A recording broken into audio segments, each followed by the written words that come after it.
आज के सेशन में आप सीखेंगे कि स्ट्रक्चर्स क्या होते हैं प्रेजेंट इंडेफिनिट के सिंपल की और इसके नेगेटिव की, क्योंकि ये थर्ड पर्सन सिंगुलर के साथ हमेशा टच होनी चाहिए। तो GO है लास्ट में, तो इसके साथ हम ES ऐड करें। इसमें स्लैश का मतलब क्या होता है, या तो ये या फिर देखिए अब कॉन्ट्रैक्शन सिखा देता हूँ मैं, राइट। ये आपको स्पोकन इंग्लिश में बहुत ज़्यादा हेल्प करेंगे। इनको कैसे यूज़ करेंगे, अब इस सेंटेंस में अगर यूज़ करना है तो इस डज नॉट के जगह पे हम क्या यूज़ कर देंगे, डजंट यूज़ करेंगे। तो ये बहुत ही अच्छी कॉन्ट्रैक्शन है जो कि आपको यूज़ करनी चाहिए। स्पीकिंग में इसको ज़्यादा प्रेफरेंस दीजिए, राइट। इसको ज़्यादा यूज़ करिए ताकि आपकी जुबान पे ये सेट हो जाए और जब भी आप बोले तो कॉन्फिडेंट महसूस करें। और जिनके लिए एस और ES को हम टच नहीं करते, जैसे कि I, we, you, they, इनके साथ हम डू इस्तेमाल। For the delay let's quickly get started the video. Hello everyone, welcome back to our YouTube channel Learn English with Fun. Well, in these two last classes we have been talking and learning about present indefinite tense, which is also known as simple present tense. Last की दो classes में मैंने अच्छे से explain किया है सभी चीज़ों को कि कैसे प्रेजेंट इंडेफिनिट टेंस काम करती हैं, किस तरीके की एक्शन को वहाँ पे बताया जाता है। मैंने एक्सप्लेन किया था कंडीशन बेस्ड कुछ एग्जांपल्स लेके, जिसकी हेल्प से कोई भी स्टूडेंट बहुत ही ईजी तरीके से समझ सकता है कि प्रेजेंट इंडेफिनिट टेंस एक्चुअली होता क्या है और किस तरीके की एक्शन की वो बात करता है। ये समझना बहुत ही ज़्यादा जरूरी है, जो कि आपने पिछली क्लासेस की वीडियोज़ को देख के आपने समझ लिए होंगे। अगर आपने नहीं समझा है तो मैं आई बटन पे उन वीडियोज़ की लिंक पोस्ट कर दूंगा, you can check this out, because this is the part 3 for present indefinite tense. ये पार्ट 3 होने वाली है प्रेजेंट इंडेफिनिट टेंस के, जिसे हम सिंपल प्रेजेंट टेंस के नाम से भी जानते हैं। तो चलिए स्टार्ट करते हैं और आज के सेशन में मैं बता दूं आपको क्या क्या सीखने को मिलेगा। आज के सेशन में आप सीखेंगे कि स्ट्रक्चर्स क्या होते हैं प्रेजेंट इंडेफिनिट के सिंपल की और इसके नेगेटिव की। मैं तुम्हें नहीं जानता हूं, आई डोंट नो यू, ये हम इसमें सीखेंगे। I do not know you या फिर आई डोंट नो यू, सारी चीजें मैं आपको एक्सप्लेन करूंगा one by one. You are requested to watch this video till the end. अगर आप चैनल पर नए हैं तो चैनल को सब्सक्राइब जरूर कर लीजिए, टैप कर दीजिए बेल आइकन को, ताकि नेक्स्ट वीडियोस की जो नोटिफिकेशन आपको जरूर जाए और वहां से देख के आप इन्हें सीख जाएं। Now without any further delay let's quickly get started the video. Let's understand this present indefinite tense first. होता क्या है, मैं थोड़ा रिकैप बता देता हूं आपको कि प्रेजेंट इंडेफिनिट टेंस मैंने बताया था लास्ट वीडियोस में होते क्या हैं, तो इसको थोड़ा और बता देता हूं, थोड़ा लाइटली बता देता हूं, राइट। देखिए जिन्होंने नहीं देखा उन वीडियोस को अभी आप यहां पे समझ लीजिए, फिर इसके बाद उन वीडियोस को जरूर देख लीजिएगा। एक्शन टेक्स प्लेस जनरली या फिर ऑलवेज, कोई भी एक्शन घटित होता है या तो जनरली आमतौर पर ऐसा होता है या फिर वो हमेशा ही होता है। ये चीज आप जान लीजिए। हमेशा कैसे होगा, या तो उसकी रूटीन होगी सब्जेक्ट की, या तो फिर उसकी ये हैबिट होगी। जैसे कि तुम स्कूल जाते हो, या तो आपकी रूटीन होगी या फिर आपका हैबिट होगा जाना, तो आप इसलिए ऐसे जाते हैं, राइट। अक्सर जाते हैं या फिर हमेशा जाते हैं, ये हो गया इसका मतलब। अब इसे समझने के बाद हमने स्ट्रक्चर्स की बात की थी लास्ट वीडियोस में। प्रेजेंट इंडेफिनिट के अंदर हमने सिंपल सेंटेंस को कैसे फॉर्म करेंगे, इसका फॉर्मूला यहाँ पे फिर से मैंने लिख दिया है, तो देख लीजिए एक बार फॉर्मूला। सब्जेक्ट प्लस V1 के साथ हमें S और ES को ऐड करना था, जहां पे मैंने बताया था S और ES ऑप्शनल चीज है। इसे हम तभी टच करेंगे जब हमारा सब्जेक्ट थर्ड पर्सन का सिंगुलर हो जाए। Make sure he, she, it या फिर किसी पर्टिकुलर नेम की हम बात करें तो S और ES को हम टच करेंगे। अदरवाइज S और ES को हम हाइड कर देंगे, तब भी हम सेंटेंस बनाएंगे, राइट। S और ES को हम टच भी नहीं करेंगे अगर हमारा सब्जेक्ट थर्ड पर्सन का सिंगुलर नहीं है तो। आई hope this is clear. Now let's see the negative sentence. Negative sentence आज के सेशन का जो मेन पार्ट है हमारा, वो नेगेटिव सेंटेंस को ही सीखना है। तो चलिए इसे ध्यान से देखिए। अब subject plus do oblique does plus not plus V1 plus object, ये है इसका फॉर्मूला। अब समझिए इसको, फॉर्मूले में है क्या एक्चुअली कि सब्जेक्ट प्लस डू और डज। डू और डज इसमें नहीं यूज कर रहे थे हम, डू और डज हम नेगेटिव सेंटेंस के बाद से ही स्टार्ट करते हैं। तो डू और डज हमने यहाँ पे डाल दिया है, फिर नॉट, उसके बाद V1 प्लस ऑब्जेक्ट। अब ध्यान दीजिएगा, माइनर डिफरेंस यहाँ पे ये है कि V1 के साथ यहाँ पे हमने ऑप्शनल चीज S और ES को हम ऐड कर रहे थे, बट यहाँ पे V1 के साथ S या फिर ES की ऐड नहीं हो रही है, राइट। तो ये चीज़ आप हमेशा याद रखिए कि जब भी आप नेगेटिव सेंटेंस को बनाएंगे तो पॉजिटिव से उसका लेना देना थोड़ा नहीं है, राइट।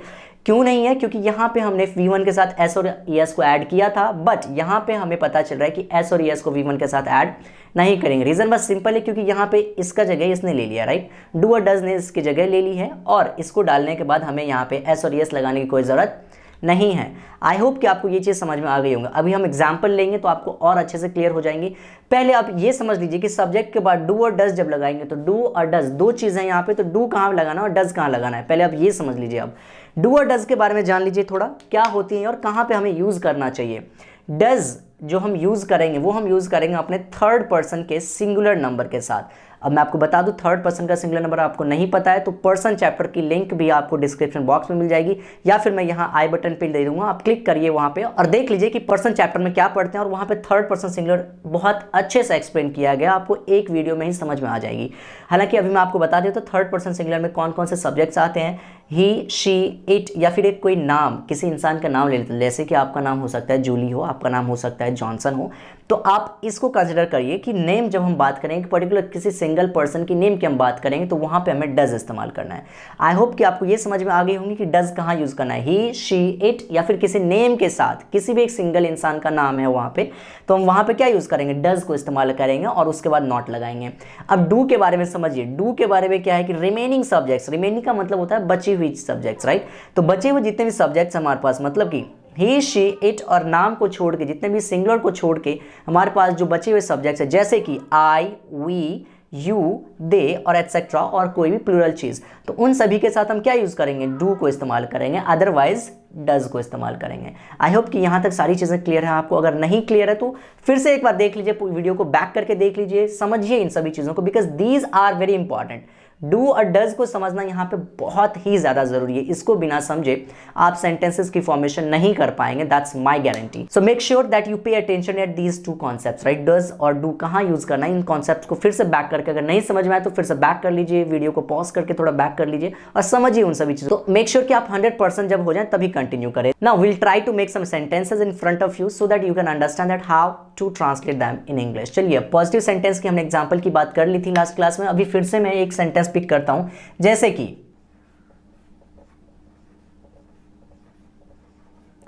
जॉनसन बाजार जाता है। ये हमारी पॉजिटिव सेंटेंस की बात हो रही है यहाँ पे, राइट। तो पॉजिटिव सेंटेंस अगर है तो हमें फॉर्मूला पता है ऑलरेडी। क्या है हमारा फॉर्मूला, सब्जेक्ट प्लस V1 और उसके साथ S और ES, अगर हमारा थर्ड पर्सन सिंगुलर सब्जेक्ट है तो, या फिर हमें ऑब्जेक्ट फिर आगे हमें प्लस करना है। अब देखिए यहाँ पे इस हिसाब से हमारा ये सेंटेंस क्या बन जाएगा, जॉनसन। अब देखिए V1 हमें ऐड करना है, V1 क्या है, बाजार जाना। जाना क्या है यहाँ पे, जाना is an action, right, going as an action. So यहाँ पे हम वर्ब 1 यूज करेंगे तो इसकी वर्ब 1 क्या हो जाती है, गो हो जाएगी। अब यहाँ पे एक चीज और समझिए कि यहाँ पे अब ऑप्शनल चीज जो यहाँ पे मैंने ऐड कर रखा है S और ES, तो यहाँ पे हम इसे ऐड करेंगे क्या, इसे टच करेंगे, जी बिल्कुल टच करेंगे, क्योंकि ये थर्ड पर्सन सिंगुलर के साथ हमेशा टच होनी चाहिए। तो GO है लास्ट में, तो इसके साथ हम ES ऐड करेंगे, गोज लगा दिया। अब देखिए यहाँ पे goes to market, Johnson goes to market, this is the positive sentence. ये हो गई हमारी पॉजिटिव सेंटेंस की फॉर्मेशन। अब इसी का नेगेटिव पार्ट हम देखते हैं कि कैसे हम इसे नेगेटिव में ट्रांसलेट कर सकते हैं। इसका नेगेटिव हिंदी क्या हो जाएगा, जॉनसन बाजार नहीं जाता है। Let me right this down here, Johnson बाजार नहीं जाता है। देखिए फॉर्मूला क्या है, यहाँ पे सब्जेक्ट ऐड करना है, फिर डू या डज ऐड करना है, फिर नॉट, फिर V1 और उसके साथ फिर ऑब्जेक्ट। देखिए सब्जेक्ट क्या है यहाँ पे, वेरी सिंपल, जॉनसन की हम बात कर रहे हैं, काम कौन कर रहा है, जाने का, जॉनसन कर रहा है, तो ये हमारा सब्जेक्ट हो जाएगा। अब उसके बाद क्या करना है, सिंपली हमें डू और डज को पिक करना है। डू और डज में से हम किसी एक को ही पिक करेंगे, क्योंकि स्लैश है बीच में। स्लैश का मतलब क्या होता है, या तो ये या फिर वो, राइट। तो स्लैश का मतलब ये होता है, तो या तो डू यूज करिए यहाँ पे या फिर डज यूज करिए। तो हमने रूल्स को पढ़ लिए हैं यहाँ पे, अब बहुत ही ईजी हो जाएगा हमारे लिए इन सभी को समझना। देखिए डज मैंने क्या बताया था, अगर सब्जेक्ट हमारा थर्ड पर्सन का सिंगुलर नंबर है, जैसे कि ही, शी, इट या फिर कोई एक नाम, तो हम यहाँ पे क्या यूज़ करेंगे, डज यूज़ करेंगे। तो यहाँ पे देखिए जॉनसन क्या है, एक नेम है, सिंगल इंसान की हम बात कर रहे हैं, एक सिंगल बॉय या एक मैन का नाम हो सकता है ये जॉनसन। तो अब जॉनसन अगर सिंगुलर है तो यहाँ पे हम क्या यूज़ करेंगे, डज इस्तेमाल करेंगे। तो डज हम यहाँ पे यूज़ कर लेते हैं, डज। इसके बाद क्या यूज़ करना है, हमें नॉट को यूज़ करना है, तो नॉट हमें यूज़ करना है, तो यहाँ पर हमने नॉट भी यूज़ कर लिया, राइट। सब्जेक्ट हो गया, डू या डज में से डज को हमने पिक कर लिया, नॉट ऐड कर लिया, फिर V1 और फिर ऑब्जेक्ट यूज़ करना है। V1 को ऐड करेंगे, देखिए V1 क्या हो जाएगा हमारा, गो। जाना यहाँ पे एक्शन है, जाने की हम बात कर रहे हैं, तो जाना इज एन एक्शन हियर, तो गो हमने यहाँ पे यूज़ कर लिया है। अब यहाँ पे हमें गो टू मार्केट है,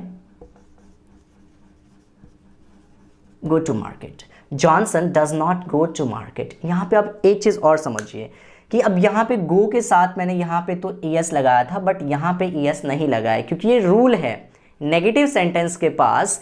हमें दो चीज़ों को ध्यान रखना है कि यहाँ पे जो हम डू डज यूज़ नहीं कर रहे थे, वो यहाँ पे डू डज यूज़ कर रहे हैं, राइट। और इस डू डज के यूज़ होने की वजह से यहाँ पे ये ES जो ऐड कर रहे थे या फिर S जो ऐड कर रहे थे हम V1 में पॉजिटिव सेंटेंस के अंदर, वो नेगेटिव सेंटेंस है, वो चीज़ खत्म हो जाती है। तो ये चीज़ हमेशा याद रखिएगा, ये दो चेंजेस यहाँ पे हमें देखने को मिल जाती हैं पॉजिटिव और नेगेटिव में आते आते। आई होप दिस इज क्लियर। देखिए अब कॉन्ट्रैक्शन सिखा देता हूँ मैं, राइट। ये आपको स्पोकन इंग्लिश में बहुत ज़्यादा हेल्प करेंगी।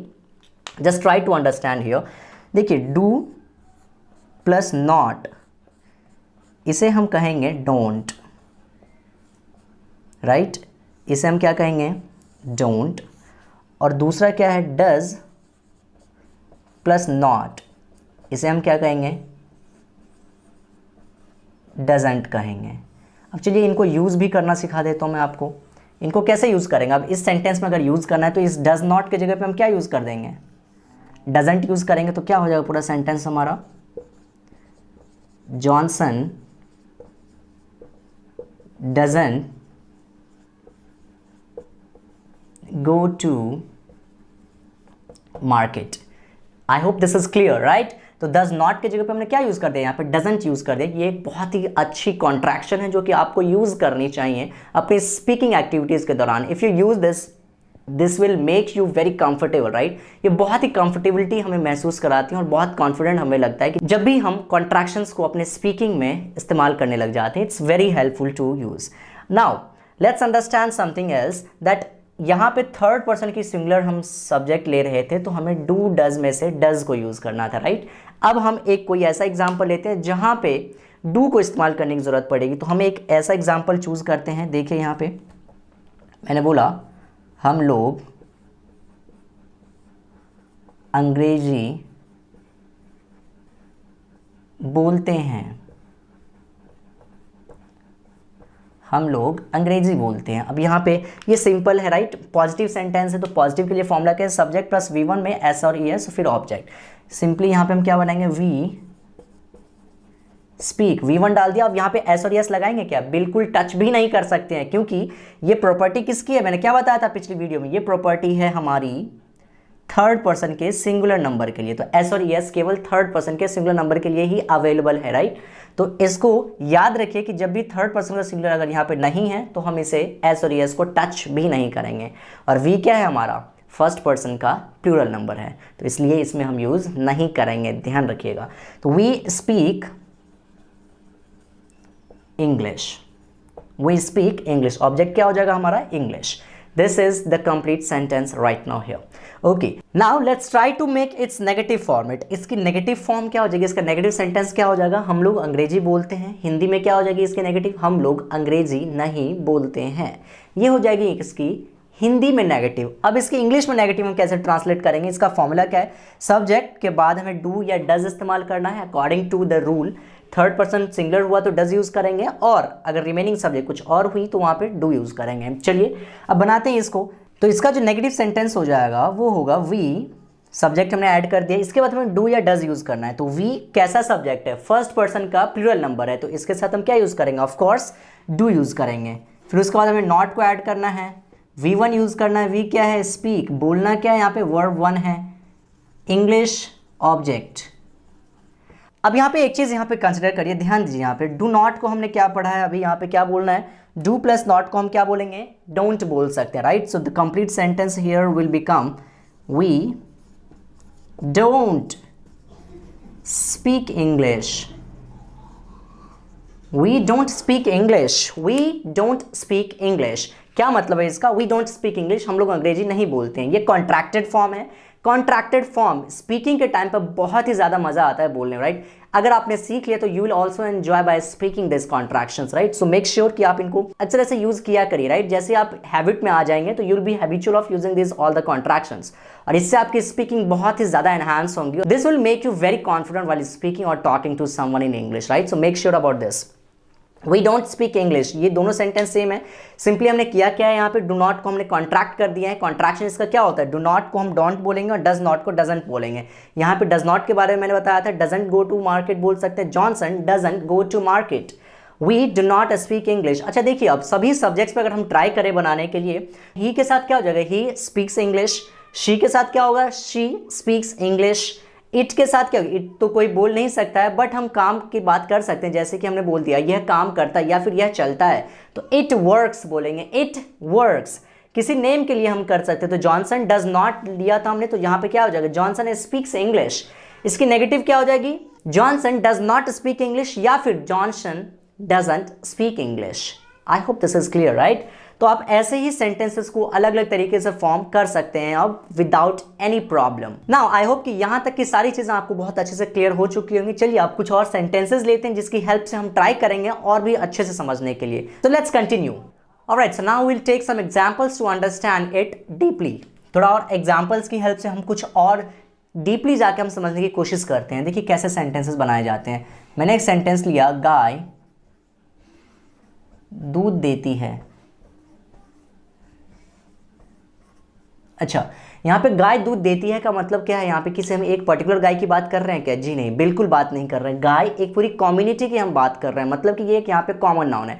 तो याद रखिएगा, जब भी हम कॉमन नाउन की बात करें और वो अगर सिंगुलर हो तो यहाँ पे गाय क्या एक सिंगुलर चीज है, गाय क्या यहाँ पे सिंगुलर चीज है। अगर यहाँ पे प्लूरल की बात होती तो हम क्या लिखते हैं? गायें या फिर गायें, राइट। प्लूरल वर्ब, क्योंकि प्लूरल में भी इसकी डिफरेंस हमें देखने को बहुत इजीली देखने को मिल जाती है, राइट। तो बहुत आसानी से हम उसे आइडेंटिफाई भी कर सकते हैं कि वो सिंगुलर की बात हो रही है या फिर प्लूरल की। तो यहाँ पे सिंगुलर कॉमन नाउन की बात हो रही है। तो जब भी हम इसकी ट्रांसलेट करेंगे तो याद रखिएगा द काउ यूज करेंगे। द काउ, वाई क्यों यूज करेंगे द काउ? क्योंकि यहाँ पे हम पूरी कम्युनिटी की बात कर रहे हैं, यहाँ पे हम पूरी जाति की बोध की बात कर रहे हैं, जाति का बोध हो रहा है यहाँ पे, तो इसलिए हमें द काउ यूज करना पड़ेगा। अब V1 में एस और एस को ऐड करके देखना है। देखिए द काउ गिव, तो क्या हम यहाँ पे एस और एस को ऐड करेंगे? जी बिल्कुल करेंगे, क्योंकि ये थर्ड पर्सन का सिंगुलर नंबर तो है यहाँ पे, राइट। तो एस या एस में से क्या ऐड करेंगे? लास्ट में ई है तो एस ऐड करेंगे केवल। The cow gives milk, right. इसी का नेगेटिव क्या हो जाएगा? The cow doesn't give milk. The cow doesn't give milk, right. अब इसी की कॉन्ट्रैक्शन फॉर्म है ये, तो वैसे इसी का एक्सटेंडेड फॉर्म क्या हो जाएगा? डज नॉट है यहाँ पे, डजंट मैंने लिख दिया है, कॉन्ट्रैक्टेड फॉर्म है इसका ये। The cow does not give milk भी हो सकता है और डजंट गिव मिल्क, दोनों करेक्ट है। स्पीकिंग में इसको ज़्यादा प्रेफरेंस दीजिए, राइट। इसको ज़्यादा यूज़ करिए ताकि आपकी जुबान पे ये सेट हो जाए और जब भी आप बोले तो कॉन्फिडेंट महसूस करें। This will help you a lot, this trick will help you a lot. Okay, so यहाँ पे एक चीज़ और आप एनालाइज करके देख सकते हैं कि गिव्स यहाँ पे यूज़ हुआ है, मतलब कि यहाँ पे एस और एस को टच किया गया है, राइट। तो जब भी जिस भी सब्जेक्ट के साथ एस और एस को आपको लग रहा है कि टच कर सकते हैं, उन सभी सब्जेक्ट के साथ आपको याद रखना है कि डज नॉट यूज़ करेंगे। Is this clear? हो गया आसान। ये ट्रिक आपको बहुत हेल्प कर सकती है, जहाँ पे मतलब कि जहाँ पे एस और एस को टच कर सकते हैं, जिन सब्जेक्ट्स के लिए एस और एस बना हुआ है उसी के लिए डज बना हुआ है, राइट। और जिनके लिए एस और एस को हम टच नहीं करते, जैसे कि आई, वी, यू, दे, इनके साथ हम डू इस्तेमाल करेंगे।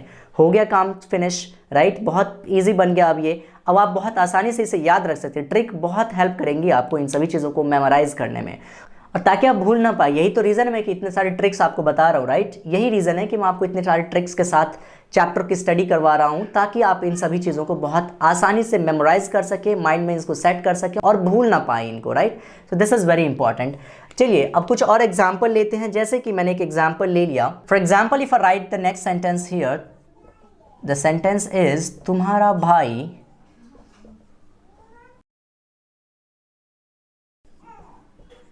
क्रिकेट खेलता है। तुम्हारा भाई क्रिकेट खेलता है, यहाँ पे सब्जेक्ट क्या है? क्रिकेट खेलने का काम कौन कर रहा है? तुम्हारा भाई कर रहा है, राइट। तो ये पूरा का पूरा क्या हो जाएगा? योर ब्रदर, सब्जेक्ट हो जाएगा ये योर ब्रदर। अब योर ब्रदर क्या है? थर्ड पर्सन का सिंगुलर नंबर है, राइट। ये चीज़ें मैंने बहुत इजीली एक्सप्लेन किया है पर्सन चैप्टर में। अगर आपने नहीं देखा है वीडियो तो जाइए और देख लीजिए उन वीडियो को, ताकि आपकी जो बेसिक्स चीज़ें हैं, जो छोटी मोटी चीज़ें हैं यहाँ पे प्रॉब्लम फंस रही है, वो सारी चीज़ें वहाँ पे क्लियर हो जाए। और जिसने देख लिए हैं वो सभी वीडियोज़, उनको तो बहुत अच्छे से समझ में आ रहा होगा, राइट। सो योर ब्रदर, अब यहाँ पे क्या यूज़ करेंगे? V1 यूज़ करना है, तो क्रिकेट खेलना, खेलना यहाँ पे क्या है? काम है। तो इसकी इंग्लिश क्या हो जाएगी? Play.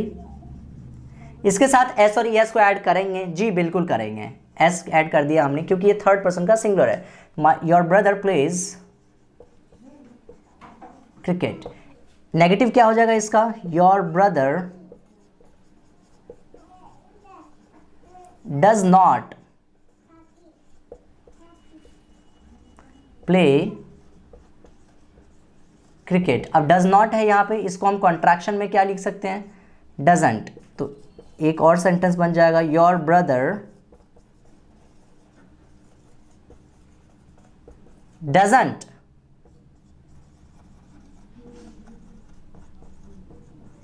Play cricket.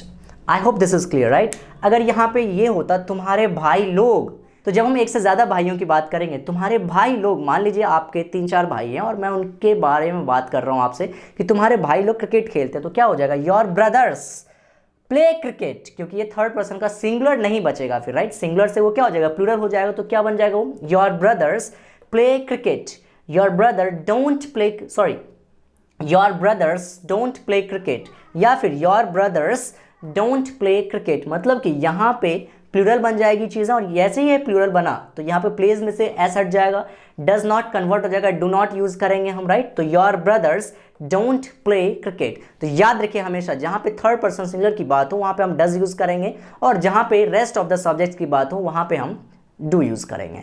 I hope कि ये सारी चीजें आपको अच्छे से समझ में आ चुकी होंगी। Now in this part 3 of present indefinite tense we learned about negative sentences, how to translate them in English and how to use in speaking activities, कैसे इनको हम अच्छे स्पीकिंग एक्टिविटीज में इस्तेमाल कर सकते हैं, ये चीज मैंने आपको बता दी इस सेशन में। अब आपकी ड्यूटी ये बनती है कि जाइए और एक्सरसाइज कंप्लीट करिए। बहुत ही जल्द आपके सामने पार्ट 4 लेके आने वाला हूँ, जिसमें मैं आपको बताऊंगा इंटेरोगेटिव और डब्ल्यूएच फॉर्मेट सेंटेंसेस की तैयारी कैसे करें राइट, कैसे उन्हें अच्छे से प्रिपेयर कर सकते हैं और कैसे यूज करना सीख सकते हैं, वो सारी चीजें मैं आपको एक्सप्लेन करूंगा one by one in some videos.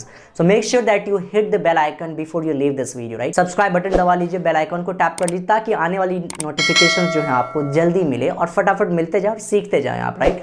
Because it's very important to be consistent. I'm trying my best to be consistent on the channel as well, so that you can learn in a beautiful manner. ताकि आप भी अच्छे से सीख सकें और अच्छे से अपनी स्पोकन इंग्लिश की जर्नी इंप्रूव कर सकें। Now this is all from my side for this video. If you still have any doubt or any question, do comment there down below so that we can understand what the problem is and we can solve your problem by commenting down below. Or anything which you like to suggest us, कुछ चीज जो आप suggest करना चाहते हैं, make sure कि आप suggest भी कर सकें, ताकि हम अपने contents को आपके लिए बेहतर बना सकें। जितनी भी बेहतर हम कर सकते हैं, we are doing our best. Now for right now, that's all. Thanks a lot for watching this video. Keep learning and keep growing.